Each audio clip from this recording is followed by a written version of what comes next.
Why do all white rice instruction videos say to rinse the rice in the pot and pour the water out?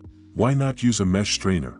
From experience, it is way easier pouring most of the water out compared to having all the wet rice sticking to the strainer. You can see how clear the water is and you waste less water. Additionally, by pouring it out of the pot you are cooking it in instead of using the strainer, you have less to clean. From my experience, literally every grain of rice comes off the strainer after giving it a tap into the cooker. Additionally, it takes all of 5 seconds to rinse the strainer after using it. Ultimately, either way is generally fine. I just find the strainer to be quicker. Rinsing rice gets rid of starch so the rice doesn't stick together too much. Used more often with the shorter grain, more starchy, rice, in Eastern recipes. This kind of rice sticks together a little or a lot more depending on a lot of variables. This makes it easy to pick up with chopsticks, form into sushi, and produce a thickener for congee and risotto. Western rice, long grain, less starchy, doesn't really need rinsing unless you think it needs to be cleaned. In fact, Western rice is often encouraged to remain separate and distinct by sautéing it in some sort of fat before cooking it in water or stock. Pilaf method.